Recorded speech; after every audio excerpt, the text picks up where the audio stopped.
नमस्कार दोस्तों, लालिमा न्यूज चैनल में आपका हार्दिक स्वागत है। आइए देखिए झालावाड़ जिले की एक विशेष खबर। लालिमा न्यूज के झालावाड़ ब्यूरो चीफ श्री कन्हैयालाल कश्यप की एक रिपोर्ट। कृपया लालिमा न्यूज चैनल को लाइक करिए, शेयर करिए, कमेंट्स करिए और सब्सक्राइब अवश्य करिए। मैं जितेंद्र जय की, लालिमा न्यूज जयपुर।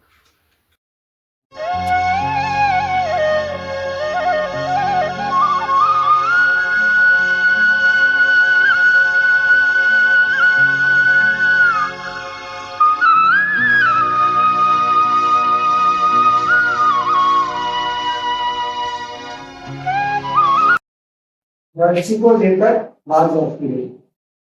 आगे बढ़ सन्यासियों द्वारा बचाकर मठ में पहुंचाई जाती। सन्यासी महेंद्र को भी ढूंढकर वहीं ले आते। मठ 2 मंजिला लता वृक्षों से आच्छादित ऊंची ऊंची दीवारों से सुरक्षित घने जंगल में बनी हुई इमारत थी, जिसे की मठ कहा गया है।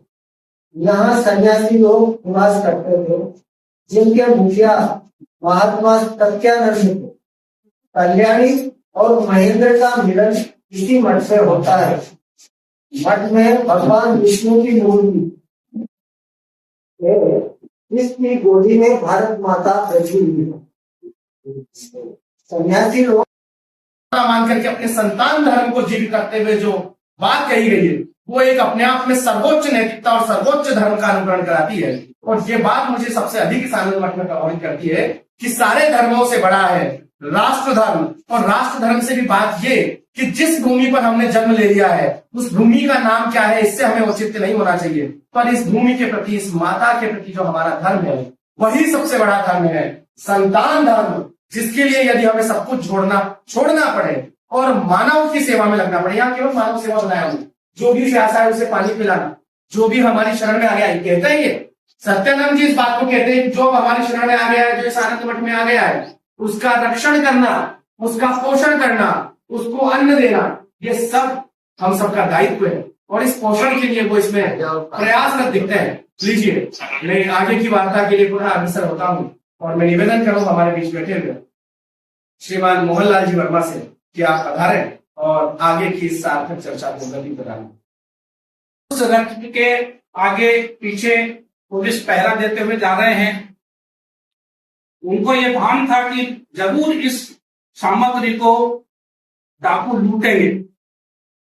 और महेंद्र अपनी पत्नियों कन्या को ढूंढने के लिए जाकर के वहां खड़े होते हैं, एकांत खड़े हो जाते हैं, लेकिन उनकी नजर पड़ जाती है और वो महेंद्र को बांध करके कि ये डाकू, और बांध करके उसको ले जाते हैं। भवानंद भी घूमते हुए जाता है, वो भी वहीं जाता है, उसको भी बांध लेते हैं।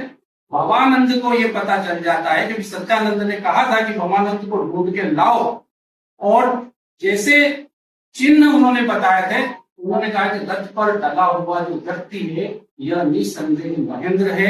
उन्होंने चुपचाप उससे कहा, आपके हाथ पैर बंधे हुए हैं, आप मैं जैसा कहूं वैसा करते रहे। उन्होंने कहा कि तुम गाड़ी के पहिए पर अपना बंध रखो, चलती हुई गाड़ी के पहिए उन्होंने रखा, बंध खुल गए। यही बात आनंद ने भी कही। दोनों ने जब दोनों स्वतंत्र हो गए, एकदम दपक करके उन्होंने सैनिकों पर हमला कर दिया। उसका जो सरदार घोड़े पर चल रहा था उसे उन्होंने मार दिया, और वो महेंद्र उस खजाने को भी लूट करके, दोनों भवानंद और महेंद्र दोनों उस खजाने को जा रहा था नवाब के लिए, उस खजाने को भी लूट करके आनंद मठ में जाते हैं।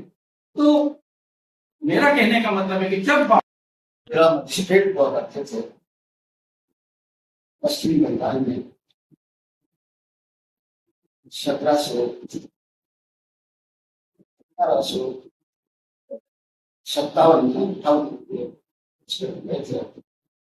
देश के अंदर 1857 का आजादी का बच्चों और बंकिम चंद्र चटर्जी ने 1857 में ये पास कर लिया था, और 1 साल बाद उस समय देश के अंदर जो स्थिति थी, आप सभी सुनी जरूर से परिचित हैं कि देश में अंग्रेजों की सरकार थी, भारतीय जनजीवन का शोषण हो रहा था। ऐसे हमें यह उपन्यास जगाता है कि विषम परिस्थितियों में, कठिन परिस्थितियों में होने के बावजूद अकाल की विभीषिका को झेलते हुए किस तरीके से राष्ट्र प्रेम अपनी मातृभूमि के लिए समर्पण भाव, सेवा भाव, त्याग का भाव, ये हमें उल्लेखित करता है कि राष्ट्र हमारा सर्वोपरि है। और इसी चीज को देखते हुए जब ये लिखा कथन, क्योंकि धनाढ़ व्यक्ति था, पश्चिम ग्राम में महेंद्र और उसकी पत्नी कल्याणी छोटी सी बच्ची सुकुमारी को लेकर वो निकलते हैं कि ये सारा कुछ यहाँ पर कर देते हैं, क्योंकि खाने के लिए अन्न नहीं है। लोगों की स्थिति इतनी विकट थी कि सारे धर्म वगैरह सब समाप्त हो चुका था। दुकानदार शटर लगाकर बंद करके बैठे हुए थे, पशु नजर नहीं आ रहे थे, सड़कें बिल्कुल सुनसान थी। और ऐसी स्थिति में, ऐसे कालखंड में जगह जगह जो है, सब जगह गिद्ध और चील कौवे मंडरा रहे थे सब जगह। ऐसी विभीषिका जहाँ खाने को नहीं मिले, आपके पास धन संपत्ति सब कुछ हो, लेकिन आप उसका उपयोग नहीं कर सकते। और ऐसी परिस्थितियों में उन्होंने समझ लीजिए सब कुछ बेचने को तैयार हो, परिवार के जनों को बेच रहे हैं, अपने परिजनों को बेच रहे हैं। उसके बाद की भी विकट परिस्थिति देखी, गरीब और जो लाचार व्यक्ति थे, छोटे तबके के जो लोग थे, वो नरभक्षी हो गए। वो अपने ही परिजनों को ही मार मार के खाने लग गए। बेचने वाले बेचना चाह रहे थे, लेकिन कोई लेवाल नहीं, कोई खरीदार नहीं है। ऐसी विषम परिस्थितियों के अंदर एक एक चरित्र का विश्लेषण किया, मातृभूमि को सर्वोपरि मानते हुए जिस आनंद मठ की रचना हमारे श्रद्धेय राष्ट्र में क्रांति लाने में सक्षम बंकिम चंद्र चट्टोपाध्याय जी ने किया, उनके कुछ चरित्र आपके सामने पेश हुए, किंतु उनमें प्रमुख चरित्र सत्यानंद जी, जो आनंद मठ के गुरु थे, और भारत माँ को ईश्वर मानते हुए जिन्होंने अपना मतलब जो है पूरा दायित्व निभाया। और जब उन्होंने देखा कि माँ काली अपने गले में रुंड की माला पहनकर शत्रुओं का विनाश करती है, तो हम केवल तोप और तलवार और भालों के बल पर ही आतताइयों का संहार नहीं कर सकते। हमें भी मतलब जो है तोपे चाहिए, क्योंकि हम सब जो कुछ भी कर रहे हैं वो सबका अंतिम उद्देश्य आनंद की प्राप्ति है। अगर हम कामायनी को देखें तो कामायनी का पहला सर्ग होता है चिंता, और उसका अंतिम सर्ग होता है आनंद। यानी चिंता से यात्रा शुरू करके आदमी आनंद तक। और जीवन में भी हम जो कुछ कर रहे हैं उस सबके पीछे भी एकमात्र लक्ष्य होता है आनंद की प्राप्ति। और वो आनंद केवल सांसारिक आनंद नहीं रह करके धीरे धीरे वो परमानंद की ओर अग्रसर होता है, ऐसी भावना हमारे उसमें रहती है। इसीलिए इसका जो नाम रखा गया आनंद मठ, वो दृष्टि से भी सार्थक नाम है। दूसरा, ये जिस चीज को लेकर के लिखा गया है वो एक ऐसा समय था जब अंग्रेज अपना पूरी तरह से शासन स्थापित नहीं कर पाए थे, और मूल रूप में यह मुगलों का शासन था। मुगलों का शासन भी लगभग अंत की ओर था, एक संधि काल का समय था, संधि काल के समय का था।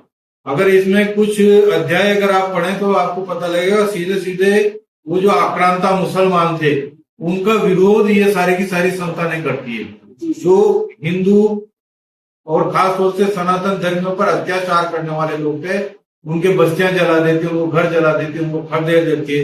उद्देश्य केवल एकमात्र ये था कि जितने भी आतताई लोग हैं, अत्याचार करने वाले लोग हैं, उनको यहाँ से भगाना है, खदेड़ना है। ये मुख्य उद्देश्य उसमें था। संतान शब्द अगर आज के हमारे संघ के स्वयंसेवक शब्द का पर्यायवाची मान लें, संतान एक तरह से प्रचारक। आज जो राष्ट्रीय स्वयंसेवक संघ के प्रचारक हैं वो ठीक संतान की तरह ही हैं, जिनका कुछ भी जीवन से मोह नहीं है, जिन्होंने सब कुछ त्याग दिया है। और उन संतानों का सहयोग करने वाले आज जितने भी स्वयंसेवक हैं तो वो सब उस दृष्टि से हो न हो राष्ट्रीय स्वयंसेवक संघ बनाने वालों के खास तौर से हमारे जो डॉक्टर केशवराव बोले नाम हेडगेवार जी थे, उनके मस्तिष्क में ये कल्पना रही